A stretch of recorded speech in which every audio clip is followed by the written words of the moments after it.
Et bonjour, et bonjour, et bonjour. J'ai toujours le micro que j'utilise cette semaine, donc bon, le son devrait être à peu près pareil.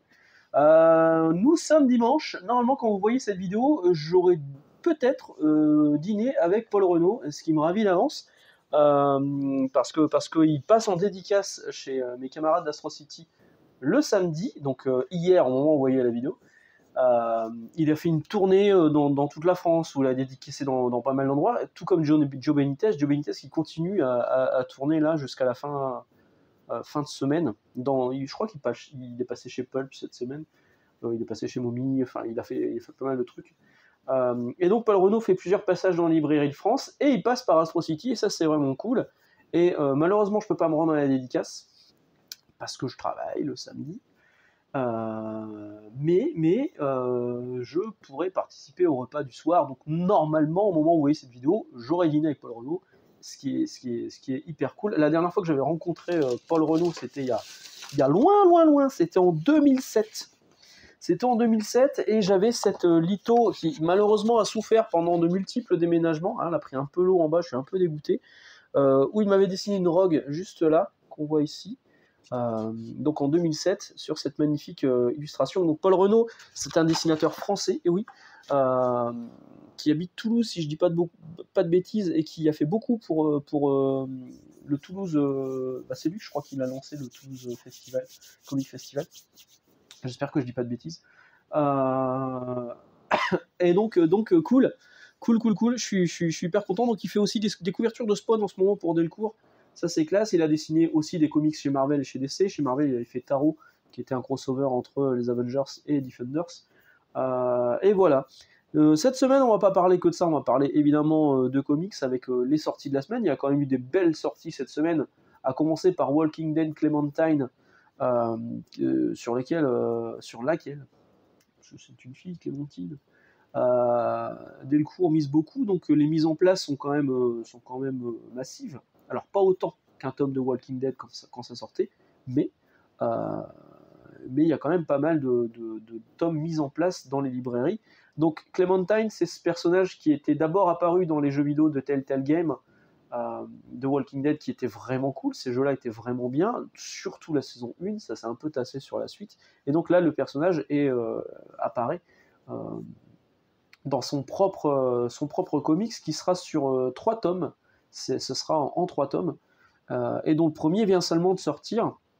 Moi, j'avais lu un chapitre dans Skybound X, parce que c'est publié par Skybound aux États-Unis par Robert Kirkman, c'est pas lui qui scénarise. J'avais lu un chapitre et j'étais pas convaincu, notamment par le trait. Alors, c'est une dessinatrice, je ne sais plus son nom, je l'ai ravalé, pardon, qui réalise Walking Dead Clementine, qui est à la fois au scénario et au dessin. Le trait m'a pas convaincu. Enfin, c'est pas Charlie Adler, c'est sûr. Mais bon, je pense que je vais l'emprunter. Je vais voir si l'histoire m'emporte un peu plus que ce que m'avait proposé ce premier chapitre. Mais je pense pas le prendre. Parce qu'en plus de ça, moi j'ai les Walking Dead, non, ils sont pas là, ils sont là-bas. Ils sont en japonais. Je suis en train de préparer mon voyage au Japon l'année prochaine, donc je suis un petit peu perturbé. Je les ai en anglais, et du coup le dos est pas du tout pareil que ce qui est proposé en VF. Mais ce Clementine, si je le prends, ce sera sans doute en VF. Je me demande s'il est encore traduit par Edmond Touriol, je présume que oui. Donc a priori la VF est plutôt bonne. Donc il y a ce Walking Dead Clementine qui débarque chez Delcourt cette semaine. Il y a chez Panini Kraven le Deluxe, là, l'espèce de gros truc énorme, on dirait une pierre tombale, absolument dégueulasse, qui coûte quand même la modique somme de 70€ pour 536 pages. Sincèrement, ça les vaut pas. La dernière chose de Kraven, c'est un excellent récit. Ces suites qui sont proposées dans cette version hyper deluxe sont pas indispensables à la lecture. Franchement, si vous ne devez lire qu'un seul récit sur Kraven, c'est la dernière chasse de Kraven, qui est disponible dans la collection Must-Have. Donc vous n'avez pas besoin de 70 balles pour avoir un objet qui est en plus hyper massif, qui va dépasser dans une bibliothèque. Oui, je suis mal placé pour en parler, mais qui clairement a été pensé par Panini pour poser sur une cheminée et puis se dire oh là là, j'ai l'édition méga de luxe à 70 balles, pour moi ça ne les vaut pas. Voilà. Qu'est-ce qu'il y a d'autre chez Panini? Joe Fixit qui sort cette semaine, donc qui est la version grise et videur de Las Vegas de Hulk, scénarisé par Peter David, mais a priori c'est pas fou. Oui, je l'ai acheté. Il y a une paire de mois en trade paperback américain. Il est toujours sur ma pile à lire parce que j'ai du mal à me lancer dedans. J'ai vu ce film. Et voilà. Donc là, ça sort en VF. Bon. À moins d'être complétiste maladif sur le personnage de Hulk comme les rubriques de G, je vois pas tellement de raison particulière. Si vous connaissez pas Hulk, c'est pas là qu'il faut aller, c'est sûr et certain. Également chez Panini, Thanos Gagne est sorti dans la collection Must-Have. Alors il est d'abord passé par un Deluxe, il a longtemps été disponible que sur un Deluxe à 30 balles, alors que c'est un excellent récit qui méritait d'être plus accessible. Puis il a débarqué dans une collection à 6,99€, collection best-of de chez Panini, et là clairement ça valait le coup de le prendre. Maintenant cette collection elle est plus tellement disponible, enfin cette version-là est plus tellement disponible, mais vous pouvez vous rabattre sur ce Must-Have qui doit être proposé à 15€ je crois. Thanos Gagne, c'est un excellent récit, pour moi c'est un des meilleurs récits de Thanos. Il y a un Silver Surfer à l'intérieur qui est juste hyper badass et hyper cool. Vraiment, c'est un des meilleurs titres Marvel de ces dernières années pour moi, et sans doute le meilleur comics scénarisé par Donny Cates. Qu'est-ce qu'on avait ensuite chez Panini? Bah, pas grand chose. Chez Urban, on a le Batman et le Joker, Deadly Duo, qui sort dans son édition normale. Il y a une variante cover qui est disponible exclusivement chez Pulps, et qui sort également dans une édition noir et blanc, sur lesquels va pas falloir traîner pour craquer, parce qu'il n'y a que 1500 exemplaires sur la France, ce qui est franchement pas beaucoup. Nous, sur la chaîne, on est 7005. Hein. C'est-à-dire que tous les gens de la chaîne, s'ils en voulaient un, ils l'auraient pas. Hein. Donc 1500 exemplaires, c'est pas des masses. Moi, par exemple, au boulot, j'en ai reçu très peu, et j'ai déjà la moitié, soit de réservés, soit de vendus, alors qu'on est, là au moment où j'enregistre, on est vendredi, on est le premier jour de vente, et, et les gens ne se trompent pas, en plus c'est Marc Silvestri. Alors oui, je vous l'ai déjà dit, le scénario, vous n'allez pas être comme ça, dire oh, incroyable, ça retourne tout, non, non, non, non, c'est un scénario prétexte à des superbes images de Marc Silvestri, qui rendent encore mieux dans cette version noir et blanc. Clairement, moi, habituellement, j'achète pas de noir et blanc, je vais prendre celle-ci, c'est sûr. C'est sûr. J'ai hésité encore la semaine dernière. Je l'ai eu entre les mains, j'ai fait ah, je n'hésite pas à prendre-le. Voilà, je le prends. Qu'est-ce qu'on a eu également cette semaine chez Urban? Je crois que c'est à peu près tout ce que j'avais noté. Alors, il y a eu d'autres trucs, hein. Il y a eu un Batman Rebirth intégral. Mais c'est vraiment le Batman and Joker Deadly Duo qui fait l'actu. Chez je vous ai dit Delcourt tout à l'heure. Bah oui, il y a un autre gros titre chez Delcourt. Il y a Arrowsmith qui débarque de Kirby Sick et Carlos Pacheco, le regretté Carlos Pacheco. Et Arrowsmith, c'est peut-être l'un de ses meilleurs travails hein, au niveau du dessin. Kirby Sick, alors moi je sais que j'avais lu le premier volume, j'avais pas lu le deuxième. Et bon, j'avais trouvé ça bien, mais j'étais pas encore prêt à craquer. Là, il ressort dans une belle édition avec un format un peu plus grand pour nous permettre vraiment de profiter des planches de Pacheco. J'hésite. Alors, il y aura un deuxième tome, parce qu'il y a une deuxième mini-série qui était le dernier travail de Pacheco avant son décès. Il y aura un deuxième tome, et je sais pas. Je sais pas. Dites-moi vous si vous l'avez trouvé vraiment bien ce récit. Parce que moi, dans mes souvenirs, ouais, je l'avais lu et ça m'avait pas marqué, et j'avais pas craqué. À voir. Sinon, cette semaine, j'ai eu quelques infos. Je sais pas si vous avez vu ça passer. Chez Urban, vous savez qu'il y a 2 gros titres de Libermero qui sortent en janvier, comme par hasard aux alentours de Angoulême, parce que Libermero sera vraisemblablement à Angoulême. Un titre qui s'appelle Vicious Circle à 64 pages à 15€, ce qui est déjà un scandale, dans la collection Urban Indies. Et un titre de l'univers DC avec Batman, qui s'appelle Batman Cher Détective, dans la collection DC Deluxe. Donc peut-être que le format sera un peu plus grand, ce qui justifierait là cette découverte que je viens de faire. Peut-être que vous l'aviez vu passer, qui était à la base proposé à 15€, et qui était déjà hyper cher, et qui finalement sera vendu 19€. Et oui, 19€, 64 pages, parfait. Bon, collection DC Deluxe, il sera sans doute un peu plus grand. Personnellement, je ferai pas, je sauterai pas le pas. Je ne sauterai pas le pas. Parce que je trouve que c'est beaucoup trop cher. Alors certes, plus qu'un comics, c'est un artbook de Berbero, donc c'est vraiment beau, avec du texte collé, qui colle aux images et à l'histoire qui se laisse lire en filigrane. Mais ouais, non, là, moi, 19€, 64 pages, non. Non, juste non. Je veux dire, je passe mon temps à râler sur Panini qui fait des prix complètement pétés, Et Urban peut nous proposer parfois des trucs qui sont vraiment de très bon rapport qualité-prix. Les premiers tomes de leur collection Urban Indies, type Vanish, qui sort la semaine prochaine, sont proposés à 10 balles. Et là, à côté, Bermero débarque à Angoulême. Bon, il faut sans doute rembourser le prix du vol et l'hôtel. Du coup, on nous sort un truc à 64 pages à 19 balles. Non, c'est bien trop cher. C'est bien trop cher. Autre information que j'ai retenue cette semaine chez Urban, c'est la collection Urban Blast, qui vise à remplacer la collection Urban Link, vous savez, qui était des formats un peu plus petits de comics, où on avait, qui était un peu un format, j'ai pas envie de dire bâtard, mais je veux dire bâtard quand même, entre le Urban Nomade et le Urban classique. C'était de la couverture souple, c'était du petit format mais assez gros.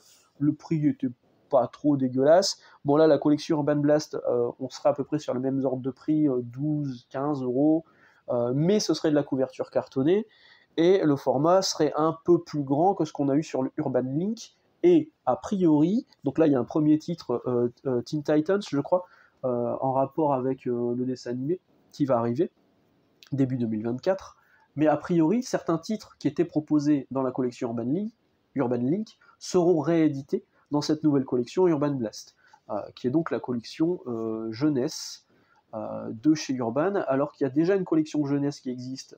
Donc il y a eu la Urban Link qui était pour les jeunes lecteurs, pas les très jeunes lecteurs, mais les jeunes lecteurs. Mais il y a aussi la collection où c'est les Batman Aventures, les Gotham, Superman Aventures, qui sont proposés, Batman Tortue Ninja, qui sont proposés à 10 euros. Cette collection existait déjà. Du coup, on sait pas trop. On sait pas trop sur quel pied danser avec cette collection. Moi, bon, le premier tome, j'ai passé mes précommandes aujourd'hui, j'en ai quand même commandé quelques-uns, histoire de voir, de mettre un pied dans la flotte, hein, pour voir si ça prend pas. Avec l'expression de merde. Mais ouais, bon, bah, on verra. Hein, on verra. En tout cas, c'est la mort annoncée de la collection Urban Link. Hein. Ouais, ça, c'est sûr.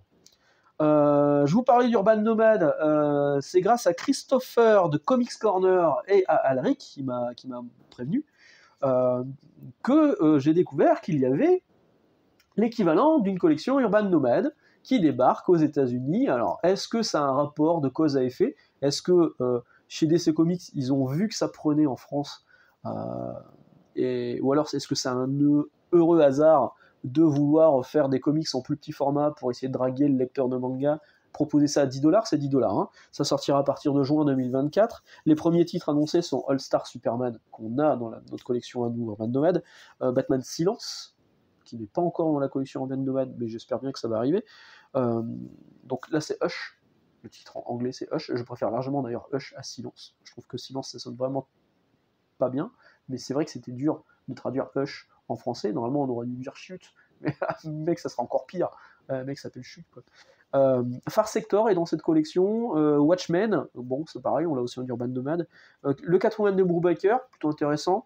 Wonder Woman Earth One, donc Terre 1, dont le troisième tome vient de sortir chez nous en VF. Donc c'est plutôt intéressant, il y a d'autres titres, hein, je ne vais pas tous vous les citer, c'est plutôt intéressant, ça sortira pour 10$ à partir de juin 2024, avec le dollar, en ce moment il est équivalent à l'euro, donc ça va faire une dizaine d'euros si on les prend en VO. Pourquoi pas, et est-ce qu'on n'y verrait pas non plus une espèce de preview de ce qui pourrait être proposé par Urban en français, tu vois, on va se tutoyer. Le Batman Silence, ça serait cool dans cette collection. Et clairement, pour moi, il va arriver parce qu'on le voit dans. Vous savez, moi en librairie où je travaille, il y a un tourniquet en fait où je peux mettre tous les Urban Nomades dedans. Et dans les visuels, on voit un dessin de Batman tiré de Batman Silence par Jimmy. Donc, pas impossible que ça arrive dans cette collection là. C'est à peu près tout sur les news et les sorties que j'ai retenues cette semaine. Maintenant, je vais vous montrer ce que j'ai acheté. Je suis passé chez mes camarades d'Astro City, Damien et Fred. J'ai chopé le Silver Surfer Rebirth numéro 2, qui est là. Le 3 n'est pas encore sorti. Quand est-ce qu'il sort, le 3 To be continued. Oh mon dieu, je me suis spoilé la fin. Le 3, next issue, mais ils disent pas la date. Oh, la couverture du 3, elle est trop cool. Je vous parlais de Thanos Gang juste avant avec un Silver Surfer qui est hyper badass. Ben voilà, on est en plein dedans. Ben, je suis content. Ron Mars, Ron Lim, la suite du Silver Surfer Rebirth qui était déjà sorti en 100% Marvel en français mais qui n'est pas encore mais aussi la suite de Warlock Rebirth, qui lui n'est pas encore disponible en français et il n'y a pas encore de date. J'ai chopé Ultimate Universe, donc c'est écrit 1 quelque part. Non, c'est un one shot. Hein. De toute façon, c'est un one shot, c'était sûr. Moi, ma question c'était est-ce qu'ils vont mettre un numéro 1 quelque part? Bah si, ils ont mis un numéro 1 là. Allez, salauds, les salauds. Donc la suite de Ultimate, je sais déjà, Ultimate Invasion. On va voir ce que ça donne.